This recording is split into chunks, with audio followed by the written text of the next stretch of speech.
बिस्मिल्लाहिर्रहमानिर्रहीम। अस्सलाम वालेकुम वरहमतुल्लाहि वबरकातुहू। उम्मीद है कि आप सब लोग खैर आफियत से होंगे। I am very excited to go on this study series about with the books of Daniel G. Siegel and Tina Pine. And these are different books जो कि उन्होंने लिखी हैं मुख्तलिफ औक़ात में। जो सबसे पहली बुक है डैनियल जे सीगल की, वो parenting from the inside out है। और ये जो बुक है ये उन्होंने 2004 में लिखी थी, ठीक। और उसके बाद हम उस बुक तक आएंगे जो उन्होंने अभी रिसेंटली 2019 में मेरे ख्याल से उन्होंने शाया की है। तो शुरू करते हैं।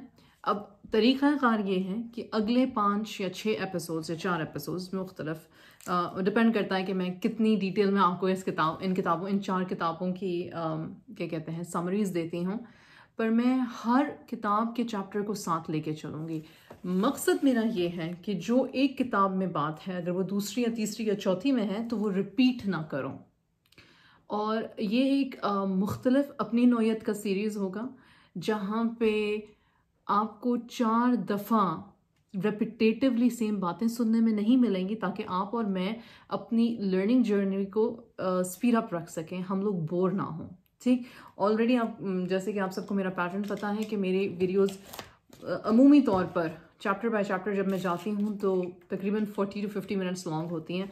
अब इनमें ये ध्यान रखिएगा कि ये जो मैं चैप्टर हैं बेसिकली मैं 4 चैप्टर्स एक ही ऑथर के या 2 ऑथर्स के इकट्ठे एक एपिसोड में कर रही हूँ। तो कोशिश मेरी ये होगी कि मैं वक्त का ध्यान रखूँ, छोटी मुख्तसर काम आने वाली बात करूँ ताकि बात गहरी हो, पुरअसर हो और हम उसको याद रख के आगे उस पर अमल कर सकें। गोल हमेशा एक ही है, अल्लाह के हुजूर हाजिर होना है, बेहतरीन इंसान बनना है, एहसान का मामला ज़िंदगी में रखना है। और एज़ पेरेंट्स हम लीडर्स हैं और आज हम जैसे पेरेंट्स हैं वैसा हम माशरा कायम करेंगे, अपनी लेगेसी छोड़ के जाएंगे। तो बिस्मिल्लाह कहते हैं टू पॉजिटिव पेरेंटिंग, टू तक़वा एंड टू एक्सलेंस। बिस्मिल्लाह। पहला चैप्टर है पेरेंटिंग फ्रॉम इनसाइड आउट। इसमें वो कहते हैं कि parenting from inside out is based on interpersonal connection. सबसे ज़्यादा अहम बात जो वो बात करते हैं वो कहते हैं कि ये पूरी किताब जो है वो इंटरपर्सनल कनेक्शन पे है कि आप अपने बच्चों के साथ ताल्लुक़ किस तरह का बनाते हैं, किस तरह का कायम करते हैं। वो कहते हैं कि बच्चे हमें हर वक्त चैलेंज करते रहते हैं कि हम फ्लेक्सिबल रहें, उनके मेल्टडाउन में भी, उनकी हंसी खुशी में भी और उनकी किसी भी टाइप के इमोशन में हमारी फ्लेक्सिबिलिटी जो है वो कायम और दायम रहे। कम से कम बच्चों की ख्वाहिश तो यही होती है कि पेरेंट्स जो है वो मुझे समझें, मुझे जानें, मेरी ज़रूरत को पूरा करें। मैं जिस चीज़ पे एहतजाज कर रही हूँ या कर रहा हूँ, या मैं अगर ज़्यादा छोटे बच्चे हैं तो मैं अपनी बात अगर नहीं समझा पा रही या पा रहा तो मेरी बात को समझें। वो कहते हैं कि जब आप रिस्पॉन्स फ्लेक्सिबिलिटी को इनेबल कर लेते हो, यानी कि जब आप उस तरह के पेरेंट बन जाते हो जिसको कि हर सिचुएशन में रिस्पॉन्ड करना आ जाता है, तो आप बेसिकली करते क्या हो कि आप बहुत सारे इमोशंस जिनसे आप खुद भी नहीं वाकिफ होते हो आप उनको ट्रिगर करते हो। मसलन कि आपको पहले पेरेंट बनने से पहले ये पता नहीं होता कि आप में सैक्रिफाइस का जज्बा कितना है। सैक्रिफाइस एक बड़ा नोबल नोशन लगता है, लेकिन जब उन माओं से पूछें जो कम सिनी में किसी भी स्टेज पे जो हमेशा से अपना ख्याल रखती हैं, बहुत टाइम प्रॉपर होती हैं, जो एजुकेटेड होती हैं, जो शायद बिजनेस वुमेन हैं, शायद अपने अपने इदारों में बड़ी इस्टेब्लिश्ड हैं, जब वो माएँ बनती हैं और उनकी रातों की नींदें हराम हो जाती हैं क्योंकि बच्चा दिन रात में बार बार उठता है, उसको फीड करानी होती है, उसको चेंज कराना होता है, तो ऐसी खातून से पूछें कि उसके जो सैक्रिफाइस का नोबिलिटी का जो जज्बा है वो फ्लेक्सिबली कहाँ तक जा पहुँचाए। सुभान अल्लाह। तो या पेरेंटिंग बड़ी ही हम्बल कर देने वाली पोजीशन है जिस पे हम बड़ी रजामंदी के साथ खुशी खुशी चल तो पड़ते हैं, एक्सेप्ट तो कर लेते हैं, लेकिन फिर उसको निभाने के तरीके हमारे पास हमें समझना चाहिए, हमारे पास होने चाहिए। Parents often respond to their child's behaviour by focusing on the surface level. बच्चा बदतमीजी कर रहा है तो हम ये देख रहे हैं कि वो बदतमीजी कर रहा है, हम ये नहीं देख रहे कि वो बदतमीजी कर क्यों रहा है या उसको किस चीज़ ने ट्रिगर किया है या स्टोरी क्या है। यूजुअली हम बहुत जल्दबाज किस्म के लोग हैं, हमारे पास स्टोरी जानने का टाइम नहीं होता। तो वो कहते हैं कि व्हेन वी बिकम पेरेंट्स, हमें लगता है कि हम टीचर्स बन गए हैं और हमने अपने बच्चों को सब कुछ सिखाना है। हम कहते नहीं अक्सर मेरा बच्चा होगा तो मैं उसे ये सिखाऊंगी और मैं उसे ये सिखाऊंगी और मैं उसे इस तरह का बनाऊंगी और मैं उसे इस तरह का बिल्कुल नहीं बनने दूंगी। लेकिन मज़े की बात यह है कि जो पेरेंट्स बन चुके हैं और जिनके बच्चे डेफिनेटली एडोलेसेंस और टीन्स और मैच्योर हो चुके हैं, उन पेरेंट्स से कभी पूछिएगा कि उन्होंने बच्चों को सिखाया कि बच्चों ने उनको सिखाया। बड़े मज़े की स्टोरी है ये। अब वो इस बात पे आते हैं, चैप्टर नंबर 1 पर आते हैं। वो कहते हैं कि how we remember our experiences shape who we are. हमारे एक्सपीरियंसेस हमें शेप करते हैं, ये तो हम बड़ी आम सी बात है, ये तो हम सब जानते हैं, राइट। लेकिन वो इस बात को लेके चल रहे हैं जब से हम छोटे से बेबीज थे, उस वक्त का जो एक्सपीरियंस है वो भी हमारी शख्सियत का एक बहुत अहम और पुरमुतासिर हिस्सा है। कैसे? वो कहते हैं कि we bring as a parent we bring our own emotional baggage. हम लोग, अच्छा, इस किताब में वो इस बात को रियलाइज करते हैं और इस बात पे ध्यान दे रहे हैं कि हमारा इमोशनल बैगेज ही बहुत ज़्यादा होता है। हम क्यों कहते हैं कि जी शादी दो लोगों की नहीं है, दो सोचों की है। खैर, दो ख़ानदानों वाली तो बात अलग है, लेकिन दो मुख्तलिफ लोग मुख्तलिफ माहौल में पले बड़े, मुख्तलिफ गिरदो नवा, मुख्तलिफ दोस्तियाँ पालते हुए एक दूसरे से जा मिलते हैं और फिर उनकी आदत और इतवार कितनी मुख्तलिफ हैं। बाज़ औक़ात आप अपनी फैमिलीज़ में शादियाँ करते हैं, आपके साथ आपके ऊपर वाले पोर्शन में या नीचे वाले पोर्शन में आप ब्याह के जाते हैं, राइट। आपको पता चलेगा कि even though you know the person but you really don't know the person, because बहुत सारी इंटीमेट डिटेल्स, ब्रश कैसे, हाइजीन कैसी है। हाइजीन जो आपको बाज़ाहिर नज़र आ रही है वो बाज़ाहिर थोड़ी देर के लिए नज़र आ रही है, लेकिन बंदे की हाइजीन की सिचुएशन क्या, उससे स्मेल कैसी आती है, उसके कपड़े धोने, कपड़े पहनने का सलीका क्या है, एक्सेट्रा एक्सेट्रा, ये बातें आपको साथ रहने से पता चलती हैं। ये बड़ी इंपॉर्टेंट फंडामेंटल बातें होती हैं। तो फिर वो कहते हैं कि दो तरह के इश्यूज़ होते हैं, एक होते हैं आपके लेफ़्ट ओवर इश्यूज़ और एक होते हैं आपके अनरिजॉल्व्ड इश्यूज़। तो लेफ्ट ओवर इशू की एग्जांपल वो देते हैं कि अगर आपके बचपन से, हमारे स्कूल में वैसे अक्सर ये होता है, या जब हम बच्चों को स्कूल छोड़ने जाते हैं कि हमें बताओ, बच्चे को अगर हमने कह दिया ना कि अच्छा मामा अब जा रही हैं खुदा हाफिज़, तो बच्चे ने रोना पिटना डाल देना, तो हम क्या कहते हैं, बच्चे का ध्यान इधर उधर लगाते हैं और चुप करके खिसक जाते हैं। तो वो बच्चे के जहन में एक लेफ्ट ओवर इशू रह जाता है हमेशा के लिए, क्योंकि उसमें एक मिसट्रस्ट कायम हो गया ना, उसमें ये मिसट्रस्ट कायम हो गया, मुझे बता के नहीं जाएगी मेरी माँ।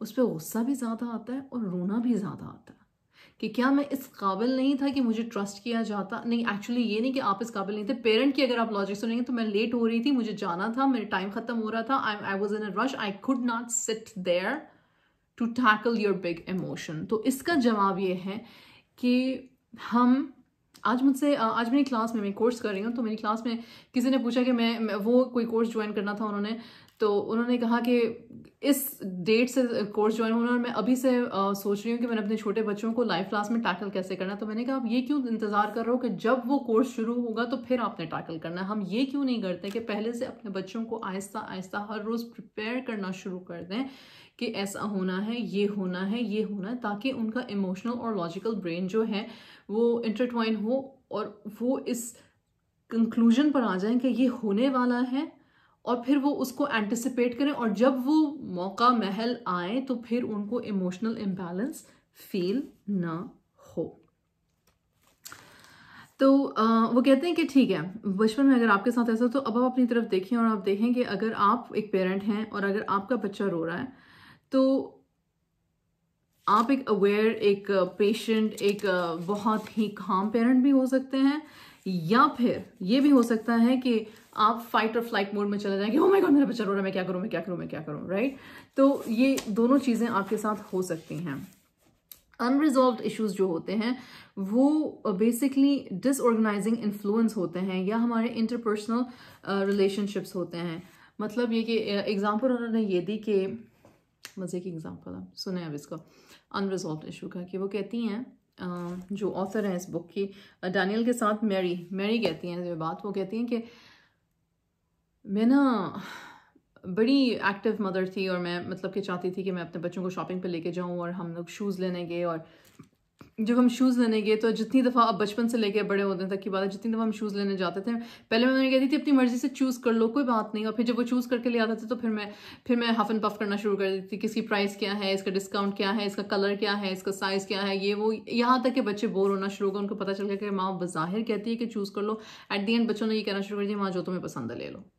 कहती है फिर एक दिन मेरा जो 6 साल का बच्चा, उसने कहा माँ तुम कभी बचपन में खुद जूते चूज़ करने नहीं गई थी, तुम क्या करती थी जब तुम खुद जाती थी? तो माँ को अपनी स्टोरी याद आई और माँ उसने लिखी अपनी ये स्टोरी। वो कहती है कि हम 9 बहन भाई थे और मैं दरमियान में कहीं पे थी, और हम यूजुअली जब 9 बहन भाइयों की जो माँ है वो टाइट ऑन बजट होती थी। हमेशा 3 या 4 बच्चों के जूते फटे होते थे और वो ख़रीदने के लिए हमें सेल्स का इंतज़ार करना पड़ता था। और जब हम सेल्स में जाते थे तो रश होता था, लोग होते थे और एक हंगामा, एक हुजूम होता था। और माँ जो है उसमें फ्रेंटिकली जो है वो हमारे जूते चूज़ कर रही होती थी और वो हमें कभी भी वो जूता नहीं चूज़ करने देती थी जो हमें पसंद होता था, क्योंकि वो हमेशा हमारे बजट से ज़्यादा होता था। उन 4 पे 3-4 हम में से जो हम दरमियान वाले बच्चे थे, हमारी एक बहन थी जिसका जो पैर था ना वो ज़रूरत से ज़्यादा पतला और नैरो था और उसके साइज़ के जूते अमूमी तौर पे मिलते नहीं थे। तो माँ जो थी ना वो हमेशा कहती थी इसको इसकी मर्जी से चूज़ कर लेना। तो बजट में मेरी उस बहन का जो बजट होता था वो हमेशा इंक्रीज होता था कि इसने जो भी पसंद करना, अगर इसको फिट हो गया तो मैंने इसको ले देना। बल्कि और मेरा ये होता था कि जो सबसे ज़्यादा चीप जूता होगा वो आपके हिस्से में आएगा। कहती तो मेरे 2 अनरिजॉल्व इश्यूज़ हो गए। एक, मेरी माँ मुझे चूज़ नहीं करने देती और दूसरी मेरी बहन को हर वक्त चूज़ करने देती है। कहती जाहिर सी बात है, अब मैं खुद माँ बन गई हूँ तो मुझे समझ तो आ गई है कि वो ऐसा क्यों करती थी, लेकिन काश कि उसने मुझे बचपन में एक्सप्लेन किया होता, क्योंकि इतने सालों तक मैं इस बैगेज को कैरी करती रही, यहाँ तक कि जब मैं खुद माँ बन गई तो मेरा ये इशू रहा कि मैं जब अपने बच्चों के साथ जूते सेलेक्ट करने जाती हूँ, हालांकि मेरे बच्चे सिर्फ 3 हैं और मेरे पास बजट भी है, लेकिन वो पीछे का बैगेज में साथ लेके जाती हूँ। कहती हैं और जब तक हमारी माँ जूते खरीद के बाहर निकलती थी बाजार से तो वो थक चुकी होती थी, एग्जॉस्टेड होती थी, उसे पैसे खर्च करने का भी गम होता था और वो हम पे चीखना चिल्लाना शुरू कर चुकी होती थी। और मैं दुकान से बाहर निकलने से पहले मेरी यही ख्वाहिश होती थी कि माँ जो है ना खामोशी से गाड़ी में बैठे और हमें लेके घर चली जाए, ना वो हमसे कुछ कहे, ना हम उससे कुछ कहें, ना वो चीखे चिल्लाए, ना हमें रोना धोना पड़े। कितने लोग इस सिचुएशन से रिलेट कर सकते हैं? चलो जूतों वाली स्टोरी से नहीं, लेकिन अपने अनरिजॉल्व्ड बचपन के स्टोरीज से हम रिलेट कर सकते हैं जहाँ पे हमें इमोशनली सपोर्ट नहीं मिली, क्योंकि बहन भाई शायद ज़्यादा थे, हम लोग इतने एफ्लुएंट नहीं थे, या फिर इतनी इमोशनल सेंस नहीं थी कि बच्चे से एक दफ़ा बात करके उसे लॉजिकली बात समझा लें। तो इसको कहते हैं लेफ्ट ओवर इश्यूज और अनरिजॉल्व इश्यूज। अच्छा, अब हम आते हैं जो डैनियल है उनकी स्टोरी की तरफ। उनकी स्टोरी भी बड़े मज़े की है। वो कहते हैं कि मैं डॉक्टर था, मैं डॉक्टर हूँ, बल्कि वो डॉक्टर हैं। तो वो कहते हैं कि जब मेरा बच्चा या जब मेरा फर्स्ट बॉर्न हुआ और उसने रोना शुरू किया तो मुझे पहली दफ़ा एहसास हुआ कि उसके रोने से मुझे एंग्जाइटी हो जाती है। वो जितना जितना ऊंचा रोता जाता मुझे उतना उतना गुस्सा चढ़ता जाता। अब मैं एक डॉक्टर हूँ बपेशा और मैं पीडियाट्रिक डॉक्टर हूँ बेसिकली, और मैं सारा दिन में बच्चों को देखता हूँ, तो मुझे ये समझ नहीं आ रही थी कि मेरे साथ मसला क्या है। आहिस्ता आहिस्ता मैंने सोचना शुरू किया कि मैं क्यों अपने बच्चे के रोने पे मैं इंतहा का फ्रस्ट्रेट हो जाता हूँ। जब तो मेरी बीवी मेरे पास होती है तो वो देख लेती है, लेकिन अगर वो ऑफिस हो या ड्यूटी पर हो और मैं घर पर हूँ अपने बच्चों के साथ, तो मुझसे नहीं संभाला जाता था। और मुझे ख्याल आया कि जब मैं फर्स्ट ईयर ऑफ मेडिसिन में था और मैं हाउस जॉब कर रहा था, तो हमारी ड्यूटी ये थी कि रात को दिन को जिस वक्त भी बच्चे ब्लड वर्क के लिए आते थे, रोते धोते बच्चे, छोटे बच्चे, बड़े बच्चे, लेकिन अमूमी तौर पे बच्चों को सुइयों से, नीडल से डर लगता है, तो हमारा काम ये था कि हमने उनके साथ सिंपैथी नहीं करनी, हमने एक ने उसके बाजू पकड़ना है और एक ने उसमें सुई खपो देनी है। और चूंकि हम नए थे अपने प्रोफेशन में, तो हमें बाज़ औक़ात नब्ज़ नहीं मिलती थी, तो हम बच्चे को बार बार पंक्चर करते थे। और हमें सिखाया ये जाता था कि इसके अलावा और कोई तरीका नहीं है बच्चे का ब्लड वर्क निकालने के लिए। तो बच्चा जितना मर्जी चीखे चलाए, तुमने उसकी शक्ल नहीं देखनी है, तुमने बस अपने काम से काम रखना है। कहते हैं उस वक्त हमें रियलाइज़ नहीं हुआ, या मुझे कम से कम रियलाइज़ नहीं हुआ कि बज़ाहिर यूं महसूस होता था कि जैसे मुझे कुछ महसूस नहीं हो रहा, मैं अपना काम कर रहा हूँ, बच्चे का ब्लड मैंने किसी भी तरह से ड्रॉ किया, वो बच्चा जितना मर्जी चीखे चिल्लाए, जितना मर्जी रोए धोए, मैंने उसकी तरफ ध्यान नहीं दिया, मैंने उसे कंसोल नहीं किया, मैंने उससे कोई बात नहीं की, बस उसको सुइयां चुभोई और अपना काम किया और उस बच्चे को उसके पेरेंट्स के पास वापस भेज दिया। कहते हैं लेकिन अब मुझे एहसास हुआ, मैंने बहुत सोचा बहुत सोचा बहुत सोचा और मुझे पता चला कि मेरी एंग्जाइटी है क्यों। मुझे अंदर से सख्त तकलीफ, शर्मिंदगी और अफसोस था कि मैंने उस वक्त किस तरह से बिहेव किया। कहते हैं उसमें मेरा कोई कसूर भी नहीं था, हम सबको यही ट्रेनिंग दी जाती है कि आपने इमोशनली पेशेंट्स के साथ अटैच नहीं होना, आपने अपना काम करना और आगे चलते बनना। आपके पास आप ओवरवर्कड हो, आप अंडरपेड हो और आपकी नींद पूरी नहीं हो रही, और ऊपर से आपके सीनियर डॉक्टर्स आपसे रिक्वायर करते हैं कि आप इतना काम करके दो। तो आप अगर हर पेशेंट को सूद करने लग जाओगे, हर पेशेंट की दुख दर्द दास्तान सुनने लग जाओगे, तो आप कितना काम कर सकोगे? नहीं कर सकोगे। तो उसके बच्चे का जो रोना था और जो उसकी एंग्जाइटी थी, वो बेसिकली उसका अपना अनरिजॉल्व्ड ट्रॉमा था। और फिर उसका उन्होंने हल क्या निकाला? उसका हल उन्होंने ये निकाला कि मैंने अपने आप को आहिस्ता आहिस्ता ये स्टोरी रिपीट करनी शुरू की कि हाँ ये तुम्हारे साथ हुआ, हाँ तुमने ये किया, लेकिन ये तुम्हारी मजबूरी थी, तुम खुद एक बुरे इंसान नहीं हो। कहते हैं पहले दिन, दूसरे दिन, तीसरे दिन, 6 महीने, 1 साल मुझे लगा अपने आप को ये स्टोरी रिपीट करने में, ताकि मेरा दिमाग इस ट्रॉमा को एक्सेप्ट कर ले और उसके बाद जो है मैं अपने बच्चे के रोने से फ्रस्ट्रेट नहीं रहा, बल्कि मुझे अपने बच्चे से एम्पैथी और सिंपैथी होने लगी और उसके रोने पे मैं उसे आराम से काम डाउन और सूद डाउन कर सकने लगा।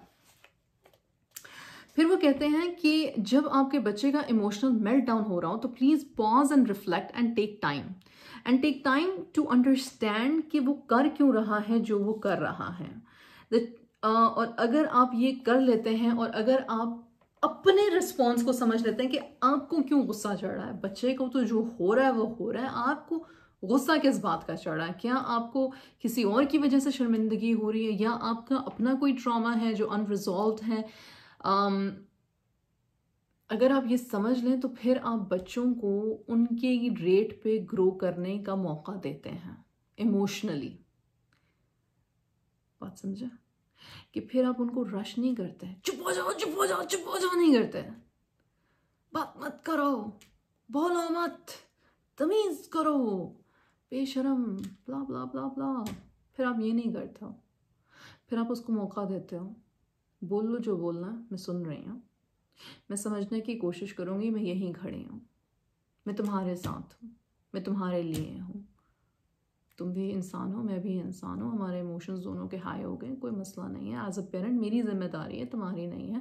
मैं तुम्हें सिखाऊंगी तो तुम सीखोगे, तो मैं तुम्हारी बात सुनने के लिए तैयार हूँ जब भी तुम रेडी हो। ये तो हम बड़े बच्चों के साथ इतनी लंबी चौड़ी बात कर सकते हैं, छोटे बच्चों के साथ आप सिर्फ खड़े हों, उनको प्यार करें, उनको प्यार पास लगाएं, गले लगाएं। ये बातें हम दूसरी बुक्स में कर चुके हैं। फिर वो कहते हैं कि forms of memory, the way to our emotional triggers, memory responding to our experiences, everyday new brain connections are formed. Implicit brain जो होती है वो हमारे इमोशंस और हमारे बिहेवियर को और हमारे परसेप्शन को कंट्रोल करती है। हमारे मेंटल मॉडल्स बन जाते हैं। मेंटल मॉडल का मतलब होता है कि जब एक छोटा बच्चा रोता है और आप उसे गोद में उठाते हो तो उसके दिमाग में एक मेंटल मॉडल बन गया इम्प्लिसिट ब्रेन में कि मैं रोऊंगा तो मुझे माँ उठाएगी। हम क्या कहते हैं, ना ना ना ना ना, बच्चे को ना उठाना, बच्चा जो है ना वो आदी हो जाएगा उठाने का, हाथों की उसको आदत लग जाएगी, तो फिर तुम उठा उठा के कैसे सारे काम करोगे? क्या जुल्म है यार, क्या जुल्म है ये इंसानियत का कि हम पहले एक शख्स को कहते हैं कि माँ बाप बनो, ज़बरदस्ती बनो, बगैर किसी डिग्री के माँ बाप बन जाओ, और फिर उस शख्स को कहते हैं कि फिर माँ बाप होने का हक भी मत अदा करो क्योंकि तुम्हारी ज़िंदगी के और दूसरे काम बहुत अहम हैं। और फिर हम कहते हैं कि जिन शख्स जिन जिन जिन जिंदगियों को हम दुनिया में लेकर आए या अल्लाह ने हमें तौफीक अता फरमाई, फिर हम उनकी परवरिश भी नहीं करते उस तरह से कि फिर वो आगे एक बेहतर मुआशरा चला सकें। फिर हम जालिम मजलूम का खेल खेलने लग जाते हैं, हाय किस्मत हाय मुआशरा करने लग जाते हैं, अपनी गलतियां नहीं देखते। फलसफाना बातें करने का शौक है शायद मुझे, लेकिन ये चीज़ें मेरा दिल दुखाती हैं। उसकी वजह यह है कि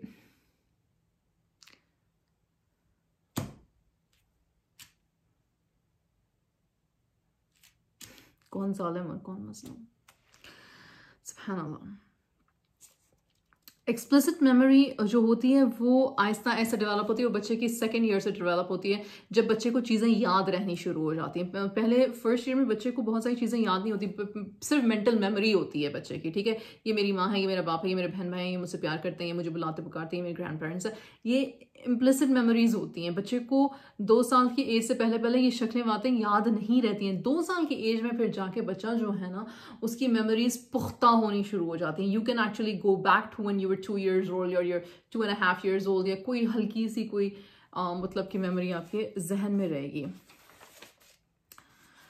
तो इम्प्लिसिट मेमोरी और एक्सप्लिसिट मेमोरी को अगर मैं उनके टेबल में से आपको पढ़ के सुनाऊं, तो इम्प्लिसिट मेमोरी जो होती है वो बर्थ पे होती है। नो सेंस ऑफ रिकलेक्शन, जैसे कि मैंने आपको बताया, includes behavioural, emotional, bodily memory, includes mental models, conscious attention is not required and does not involve remembrance, right. जो एक्सप्लिसिट मेमोरी है वो होती है कि वो आपके सेकेंड ईयर में बच्चे की डेवलप होती है। सेंस ऑफ रिकलेक्शन होती है, a sense of self and time होता है, और ऑटोबायोग्राफिकल मेमोरी होती है कि तब ये हुआ था, फिर ये हुआ था, फिर हम वहाँ गए थे। इस तरह की बातें बच्चों को याद रहनी शुरू हो जाती हैं। रिक्वायर्स कॉन्शियस अटेंशन, बच्चा ध्यान दे रहा होता है, राइट। और involves your hippocampus. Hippocampus brain का एक छोटा सा हिस्सा है जो आपकी मेमोरी से रिलेटेड होता है। ठीक हो गया। अब to resolve the panic of a crying, irritability of a panic, flashbacks comes constant reminders, making sense of the past. Parental ambivalence comes in many forms, often derived from unresolved issues. Parents find themselves filled with conflicted feelings that compromise their ability. तो ये बात हम कर चुके हैं कि अगर हमारे अपने इश्यूज रिजॉल्व नहीं हुए हैं तो हम नहीं कर सकते। हाँ, फिर डॉक्टर साहब जो है वो अपनी स्टोरी, जो कि मैं पहले एक्चुअली कंप्लीट कर चुकी हूँ, वो ये यहाँ इस चैप्टर में कंप्लीट करके कहते हैं कि मैंने अपने आप को ये स्टोरी बार बार बताई कि तुम्हारा एक हद तक कसूर था, उससे आगे तुम कुछ कर नहीं सकते थे, तुम्हें समझ नहीं थी, तुम्हें पता नहीं था, तो अपने आप को फॉरगिव करो और आगे चलो, और अपनी औलाद के लिए प्रेजेंट हो, और अपनी औलाद को निगलेक्ट मत करो। मतलब ये कि गुस्सा करके फ्रस्ट्रेट होकर साइड पर हो गए, बच्चे को रोने दिया, घंटों तक रोने दिया, तो ऐसा मत करो। वो कहते हैं कि the flashbacks never returned, the disabling distress and panic did not come back. ठीक है, the change occurred by means of conscious processing of implicit memories as they became integrated at a larger and explicit autobiographical narrative. तो उनका implicit brain और explicit brain दोनों ने एक दूसरे के साथ काम किया और इस तरह से वो एक बेहतर पेरेंट बन सके। इसके एंड पे उन्होंने कुछ एक्सरसाइजेज दी हैं जो कि मैं नहीं समझती कि करना चाहेंगे आप। Write in your own journal when your emotions are reactive and heating up.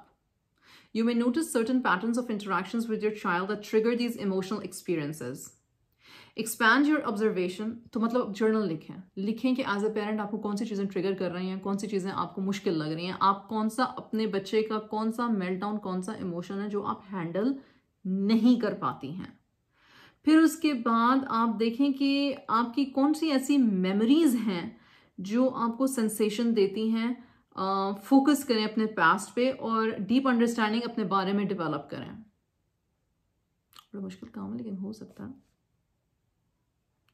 फिर कहती हैं कि वो कहते हैं कि अपने किसी ऐसे लाइफ के इशू में के बारे में सोचें जो कि आपको मुश्किल पैदा कर रहा है आपके चाइल्ड के साथ कनेक्ट करने में, कि कोई ऐसा उसका तरीका, कोई ऐसी उसकी बात, कोई ऐसा उसका रवैया जिसकी वजह से आप कनेक्ट नहीं हो पा रहे हैं, आपको उसकी समझ नहीं आ रही और उसे आपकी समझ नहीं आ रही। जब आपने वो मसला राइट आउट कर लिया तो फिर आप लिखें कि अपने पास्ट पे फोकस करें, अपने प्रेजेंट पे और अपने फ्यूचर पे, और फिर आप देखें कि आपका माइंड जो है आपकी पास्ट इंटरैक्शंस के साथ बिहेव कैसे करता है।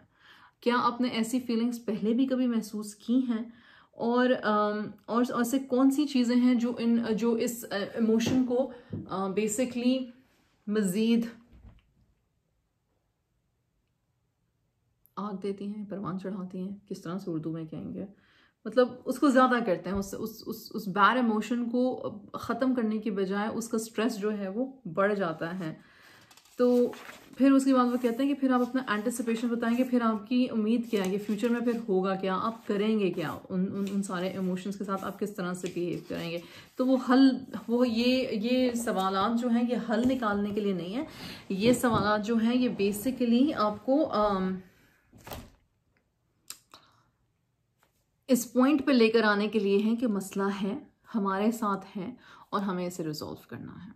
तो ये तो जी हुआ chapter 1 of parenting from the inside out. अब हम चलते हैं chapter 1 of the whole brain child. ठीक।